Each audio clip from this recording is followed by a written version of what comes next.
is recommended by the American Academy of Pediatrics that babies be breastfed exclusively until about 6 months. At 6 months, a baby's needs, particularly for certain micronutrients, exceed what can be provided by breast milk alone. That's when baby is probably ready to expand his or her palate. So we're talking to Dr. Teresa Baker and Christine Garner today from the Infant Risk Center at Texas Tech University Health Sciences Center. Now, Christine, you are a dietitian and a nutritionist, Yes. And so this is a really important thing to think about, especially when the babies are, we're starting them early, right?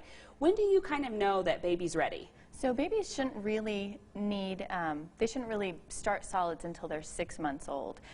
They used to start babies much sooner than that, like 2 or even 3 months. Really? But they really don't need solid foods until they're 6 months old.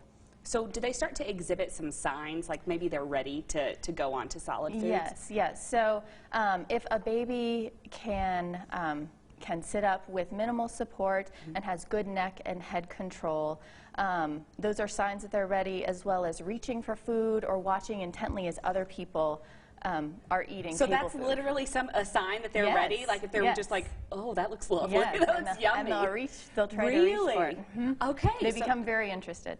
That's so funny. Isn't it? It's innate for them, right? It is. Yeah. Okay, so let's talk about the first foods that we should be giving the little ones. So there's no correct order of introducing foods, but one of the very first foods that they need is something that's high in iron. So something like infant cereal that's fortified with iron, or like a pureed meat. So this is a pureed turkey. So they need something that's high in iron. When they're 6 months old. That looks gross, right? And so we have to kind of come to terms with that, or what? Texture is interesting. For an infant to try on texture, you end up wearing a lot of what they It becomes quite try. messy.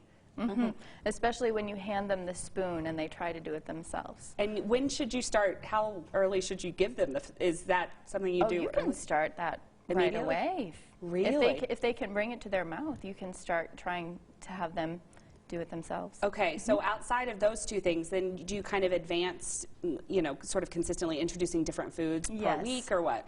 So to start out, you introduce single foods. Okay. So this is rice cereal, this is turkey, this is mashed beans. So I just mashed a little bit of pinto beans with some water to get mashed beans, or sweet potatoes. So single nutrient foods, and you introduce about one food every 3 days or so, so that you can watch for tolerance, sensitivities. So if they develop a rash or diarrhea or vomiting, those are signs that they're not tolerating that food very well. This is sort of an aside, but I am curious about, we've heard things about introducing those sort of allergenic foods, right? Right.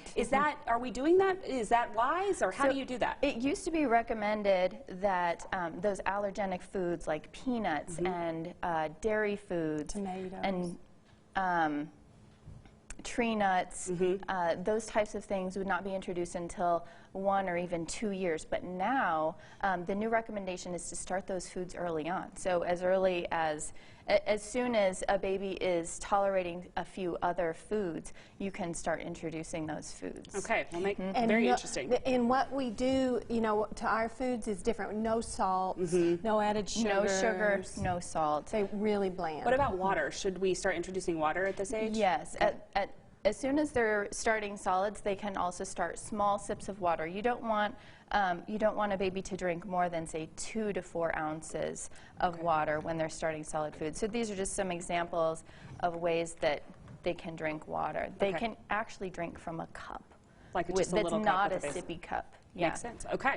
So how do you kind of start it? I would think that there's a process. Baby has to be sitting upright, right? Yes, correct. Correct. So a baby should be sitting up, preferably in a high chair or at another table or designated space where people eat. Distractions should be minimized. No TV. They don't need games to eat. They don't need the airplane game. It's just a distraction, and babies are interested enough in the food itself. Okay. Very interesting. Something to keep in mind. Okay, let's talk about things to avoid at this age, especially. Okay. So at this age, babies really need to avoid choking hazards, right? Because they start with softer foods and then they progress to to chunks that they can pick up with their fingers.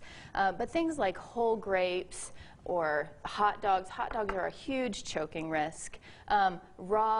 Raw fruits and vegetables that are not cooked, those are all choking hazards, as well as nuts and hard candies. Lumps of peanut butter that might get stuck in the back of a child's throat. So if it's kind of sticky and kind of tough to swallow? Right. One of the #1 aspiration risks when babies aspirate or suck it into their windpipe is nuts. So just don't have nuts around when they're learning. Oh my goodness. Okay, so let's talk about safety, I guess, and continue with that. You want to make sure that you're still checking food temperature, even though it's pureed or and things like that, right? Absolutely, absolutely. Especially if something has been microwaved, because when something is microwaved, there are hot spots in the food. So you want to make sure that the food is a good temperature. You don't want the baby to burn her mouth. And making sure that the baby is sitting upright, and you should always stay with your baby, right? Always. Especially when they're beginning. You know, once they have pincher grip and they can control these soft foods, it's less dangerous, but it's never without danger, and never put these anywhere near them. Okay. What about putting solids in a bottle? Is that something that happens?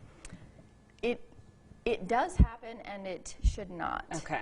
It's not good for the baby developmentally, and it can also be a choking risk, and it's just not something that should be done. And then also in the notes I see that it says spoon feed from a bowl, not a jar of baby food. Why is that? So this turkey was taken out of a jar of baby food. You would put it into a bowl and feed from here, because the spoon is going into the baby's mouth and getting the bacteria from the baby's mouth. And so if it goes back into the jar, you would not want to save that jar, because the bacteria will go in there. And Andy would really like that. You know, orderly Andy. Yes. Wow, there are so many things to think about, right? Yes. So if moms and dads and parents have questions, they can call you guys, right? And there's going to be a link on the Infant Risk Center with all these tips and what to do and what not to do, and obviously the call center and the website. We'd love to help. It is a time when a mom feels a lot of second guessing, a lot of nerves about this, and we'd love to help. Just want to make sure you're doing it the right way, right? That's right. That's right. Ladies, thank you all so much. Always great to talk to you, Dr. Likewise. Great to meet you. Thank you so much. Stick around, everybody. Binge watching Disney Plus isn't a fun thing to do alone, right? Well, just so happens we have the perfect movie viewing buddy waiting here for you, introducing you to Dottie after the break.